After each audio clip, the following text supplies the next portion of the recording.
Hello बच्चों, क्या हाल चाल है। उम्मीद करते हैं सब अच्छे होंगे। और आज हम डिटरमिनेंट्स में डिस्कस करेंगे क्रैमर्स रूल और समझेंगे क्रैमर्स रूल होता क्या है। ठीक है ना। तो क्रैमर्स रूल के बारे में डिस्कस करते हैं कि इसको हम लोग ये जो है हम लोग पढ़ते हैं सिस्टम ऑफ लीनियर इक्वेशंस के अंदर। ठीक है ना। सिस्टम ऑफ लीनियर इक्वेशंस के अंदर हम लोग पढ़ते हैं क्रैमर्स रूल। ठीक है। तो क्रैमर्स रूल क्या होता है समझना। जैसे मैं a1x plus b1y plus c1z equal to d1, a2x plus b2y plus c2z equal to d2 and a3x plus b3y plus c3z equal to d3। तो तीन यहाँ पे लीनियर इक्वेशंस 3 गिवन्स होते हैं। ठीक है ना। और ये सिस्टम ऑफ लीनियर इक्वेशंस कहा जाता है। अब यहाँ से हमें पूछा जाता है इसका यूनिक सॉल्यूशन होगा, नो सॉल्यूशन होगा, इनफाइनाइट मेनी सॉल्यूशंस होगा। तो हम समझेंगे कि ये सॉल्यूशंस कैसे होंगे। करेक्ट। तो सबसे पहले यहाँ पे क्या करना है हम लोगों को, सबसे पहले हमें क्या करना है, यहाँ से डी निकाल देना है। ठीक है। तो डी डिटरमिनेंट्स बनाने हैं और डी डिटरमिनेंट्स कैसे बनाएंगे इस बात को समझना है यहाँ पे। ठीक है ना। तो यहाँ पे डिटरमिनेंट्स हम लोग बना रहे हैं a1x।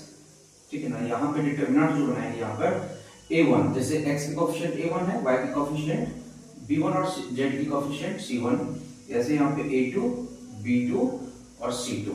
ठीक है। और यहाँ पर a3, b3, c3। ठीक है। हमने यहाँ पर x y z के कोएफिशिएंट को लिख दिया। ठीक है। अब ये d निकल कर आ गया। ठीक है। अब यहाँ पे अगर मुझे बोला जाए d1 निकालने के लिए, तो d1 डिटरमिनेंट्स कैसे बनाएंगे, तो इसको हमें समझना पड़ेगा। ये जो d1, d2, d3 है, इसको हमें c1 मतलब कॉलम 1 में फिल करने हैं। यहाँ से d1, d2, d3। ठीक है। और यहाँ पर c2 और c3 का जो एलिमेंट्स है एज इट इज रहने वाला है। ठीक है। यहाँ पर ये b1, b2, b3, c1, c2, c3। ठीक है। ऐसे ही यहाँ पे अब क्या करना है अपने को, d2 निकाल देने हैं। ठीक है। d2 निकाल देने हैं। इसी बुक में यहाँ पर dx भी बोला जाता है, यहाँ पर dy भी बोला जाता है। ठीक है। तो d2 कैसे निकालना है इस बात को भी समझना है। तो जैसे मैंने d2 कहा है, तो कॉलम 2 के जो कॉलम 2 का एलिमेंट्स होगा ये इक्वल टू के बाद वाले नंबर्स आ जाएंगे, जैसे d1, d2, d3। ठीक है। और c1 और c3 का एलिमेंट्स एज इट इज रहेगा, a1, a2, a3, c1, c2, c3। Got it. ऐसे ही यहाँ पे हम लोग d3 निकाल लेंगे। ठीक है। d3 निकाल लेंगे तो यहाँ पर d1, d2, d3, a1, a2, a3, b1, b2, b3। ठीक है। अब यहाँ पे हमने क्या किया, d1, d2, d3 determinants create किया, सिस्टम ऑफ लीनियर 3 इक्वेशंस है। ठीक है। अब यहाँ पे हमें बोला जाता है क्या कि x की वैल्यू कैसे निकाला जाएगा। x की वैल्यू आ जाएगा d1 अपॉन d। ठीक है ना। d1 upon d। तो इसको हम यहाँ पे इवैल्यूएट करेंगे, इसको एक्सपेंड करेंगे किसी भी रो या किसी भी कॉलम के अलोंग, तो हमें d की वैल्यू मिल जाएगा। ठीक है। लेकिन यहाँ पे क्या होना चाहिए, d नॉट इक्वल टू 0 होना चाहिए। अगर डिटरमिनेंट्स ऑफ d 0 आ जाता है तो x की वैल्यू निकलेगा नहीं, ये नॉट डिफाइंड हो जाएगा। ठीक है ना। ऐसे यहाँ पे हम लोग क्या करेंगे, y equal to d2 upon d। Correct. ऐसे z कैसे निकालेंगे, d3 अपॉन d। यहाँ पे भी d नॉट इक्वल टू 0 होना चाहिए। ठीक है ना। तो यहां से हम लोग क्या करेंगे, x, y और z की वैल्यू निकाल लेंगे। करेक्ट। x, y, z की वैल्यू निकाल लेंगे। ठीक है। Please pause the video to note it down. ठीक है। तो आगे हम लोग अभी समझेंगे इसके पूरा डिटेल्स। ठीक है ना।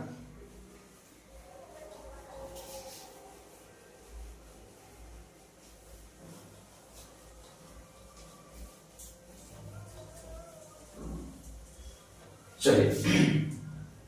तो सबसे पहले हमें यहाँ पे समझना पड़ेगा कि क्रैमर्स रूल जो है, यहाँ पे क्रैमर्स रूल जो है ये क्या होगा। अगर जैसे मैं system of linear equations given होता है, ठीक है ना, system of linear equations given होता है, तो हम सबसे पहले चेक करेंगे कि यहाँ पे if d equal to 0।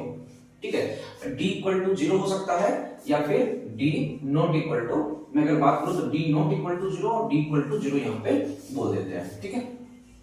d को जब मैं सिस्टम ऑफ लीनियर इक्वेशन जब मैं d निकालूंगा ठीक है, जब मैं डी निकालूंगा या तो वो जीरो आ सकता है या तो जीरो नहीं आ सकता है। अगर वो जीरो आ गया तो यहाँ पे कैसा सॉल्यूशन होगा, यूनिक सॉल्यूशन होगा। कैसा सॉल्यूशन होगा, यूनिक सॉल्यूशन होगा। इस एल्गोरिथम को समझना है, ठीक है ना। ये कैसा सॉल्यूशन होगा, यूनिक सॉल्यूशन होगा। और अगर if D equal to zero, यदि डी जीरो हो जाता है तो यहाँ पे हमें चेक करना पड़ेगा, यहाँ पे हमें चेक करना पड़ेगा क्या, सबसे पहली बात है हमें चेक करना पड़ेगा यहाँ पे अब D1 D2, आप ऐसे लिखेंगे D1 D2 D3 not equal to zero. At least one of, मैं लिख देता हूं, एटलीस्ट वन ऑफ कोई भी एक D1 D2 D3 कोई भी एक, ठीक है ना। मैं यहां पे लिख भी देता हूं, कोई भी एक D1 D2 D3 not equal to zero आ जाए, ये कैसा सॉल्यूशन होगा, नो सॉल्यूशन होगा। ये भी मैं मेंशन कर देता हूं, ये कैसा सॉल्यूशन होगा, नो सॉल्यूशन होगा, ठीक है, नो सॉल्यूशन होगा, ठीक है। और अगर यहाँ पे D जीरो आ गया तो यहाँ पे क्या करना है आपको, D1 is equal to D2 equal to D3, तीनों चेक करने हैं, ठीक है। अगर यहाँ पे, यदि यहाँ पे D1 D2 D3 तीनों जीरो आ जाता है तो यहाँ पे कैसा सॉल्यूशन होगा, इनफाइनाइट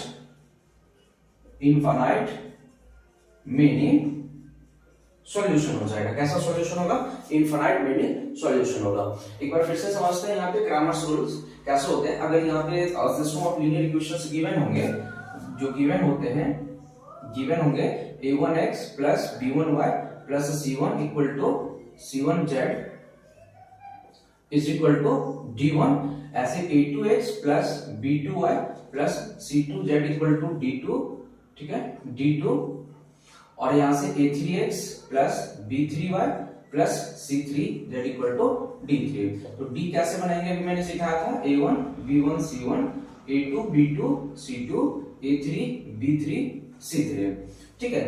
तो सबसे पहले हम लोग d को चेक करेंगे। अगर d हमारा जीरो नहीं आता है, if d not equal to zero, कैसा सॉल्यूशन होगा, यूनिक सॉल्यूशन होगा। If d equal to zero तो हमें पता करना पड़ेगा ये नो सॉल्यूशन है या इनफाइनाइट मेनी सॉल्यूशंस है। तो क्या कंडीशन है, if at least one of, if यहां पे मेंशन कर दीजिए, if at least one of d1 d2 d3 not equal to zero, कोई भी एक d1 d2 d3 कोई भी एक जो है नॉट इक्वल टू जीरो होना चाहिए फॉर नो सॉल्यूशंस के लिए। अगर यहाँ पर d1 d2 d3 जीरो आ जाता है तो इनफाइनाइट मेनी सॉल्यूशंस कहलाएगा, करेक्ट। तो हम क्वेश्चंस किस तरीके से आते हैं, जैसे कि मैंने कहा कि ये system of linear equations given होते हैं, आपको इसके नेचर्स बताने हैं। नेचर्स मतलब क्या, ये यूनिक सॉल्यूशन है या नो सॉल्यूशन है या इनफाइनाइट मेनी सॉल्यूशंस, करेक्ट। या फिर ऐसे भी क्वेश्चंस होते हैं, ये सिस्टम ऑफ लीनियर इक्वेशंस दे दिया जाता है, a1 b1 c1 a2 b2 c2 a3 b3 c3 की जगह पे कोई वेरिएबल लगा देगा, लैम्डा म्यू p etc, ठीक है। तो आपको बोल दिया जाएगा कि system of linear equation has no solution या फिर यूनिक सॉल्यूशन या फिर इनफाइनाइट मेनी सॉल्यूशन, तो आपसे बोला जाएगा कि लैम्डा की वैल्यू बता दीजिए, ठीक है। तो अभी हम लोग दो तरह के क्वेश्चंस भी करेंगे, जैसे कि नेचर्स बता दीजिए और कोई वेरिएबल्स है नो सॉल्यूशन इनफाइनाइट सॉल्यूशंस, तो उसकी वैल्यू बता दीजिए। तो चलो अभी एक हम लोग क्वेश्चंस भी चेक करते हैं, ठीक है।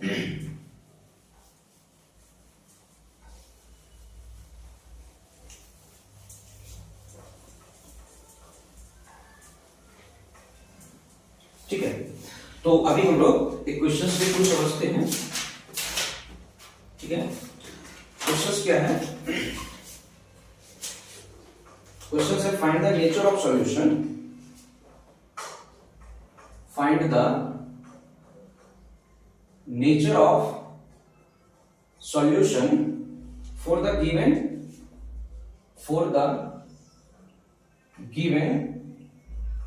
system of equation x plus 2y plus 3z equal to 1 and 2x plus 3y plus 4z equal to 3 and 3x plus 4y plus 5z equal to 0, ठीक है। अब हमें क्या करना है, इसके नेचर्स बताने हैं, ठीक है। अब हमें क्या करना है, इसके नेचर्स बताने हैं। तो मैंने कहा कि नेचर्स बताने के लिए सबसे पहले मुझे क्या करना पड़ेगा, डी चेक करना पड़ेगा। तो डी लिख देते हैं यहाँ पे।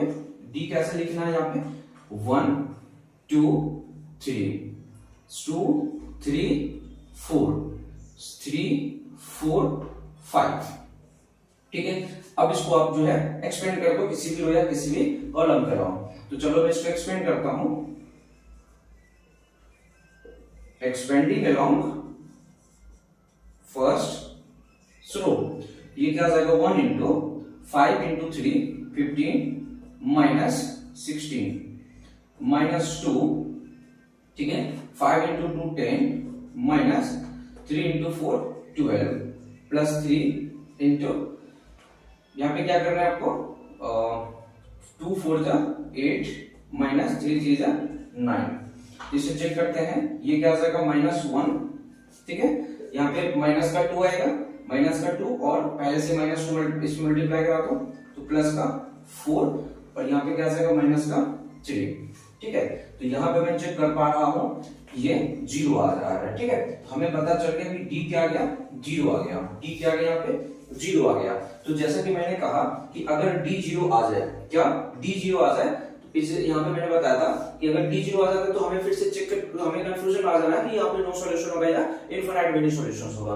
तो नो सॉल्यूशंस के लिए मैंने क्या बताया था कि at least one of d1 d2 d3 not equal to 0, मतलब कोई भी एक नॉट इक्वल टू 0 होना चाहिए। ठीक है, तो अब हमें क्या करना पड़ेगा, d1 भी चेक करना पड़ेगा।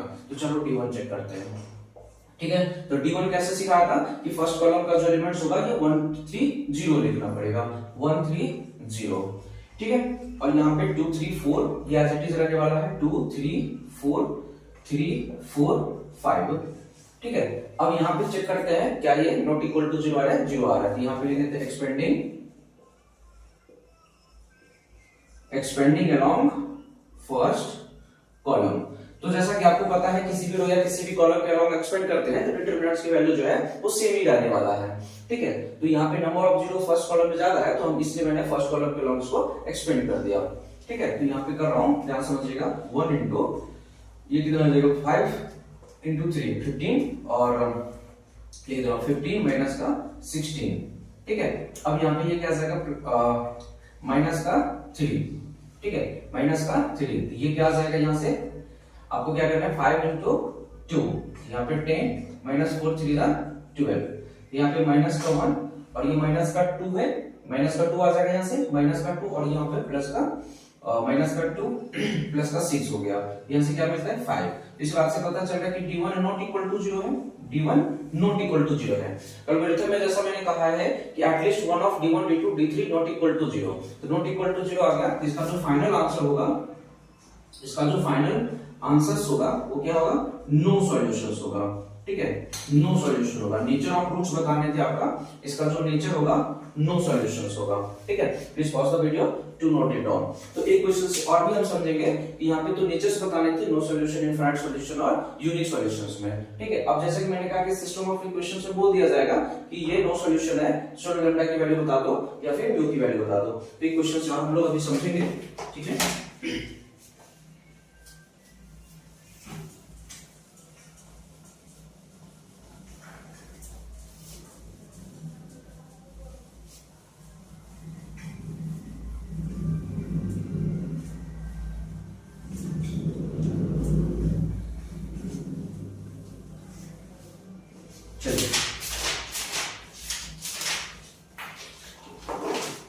ठीक है, तो एक क्वेश्चन से है, the system of linear equation,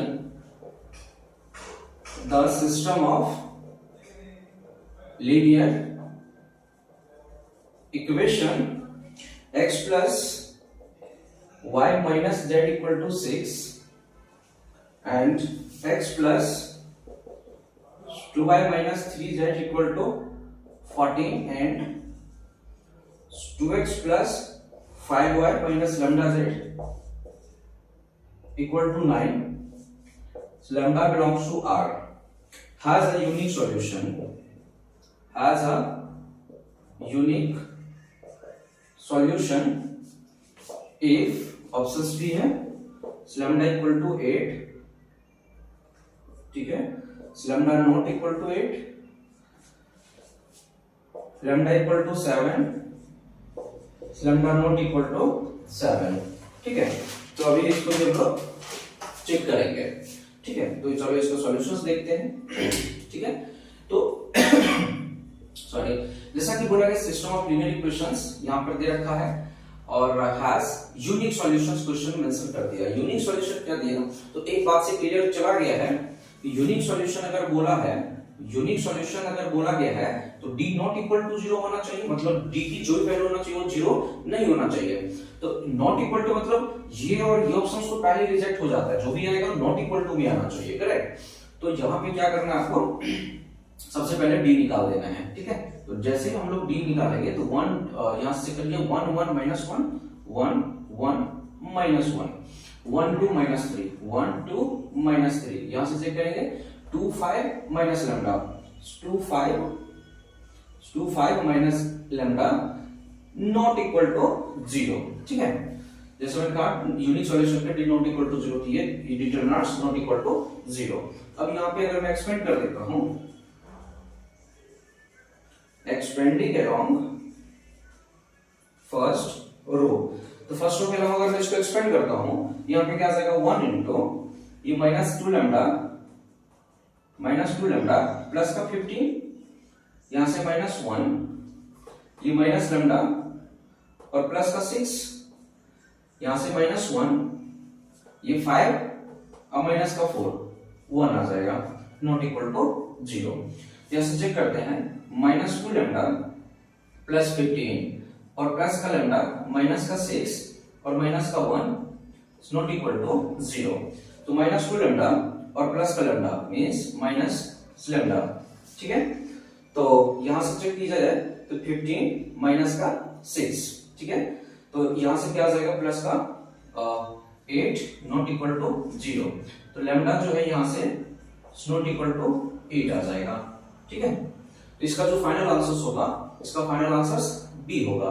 तो आज आशा करता हूं कि आपका जो है ग्रामर सोल्व क्लियर है, ठीक है ना। तो please watch the video, do not it down.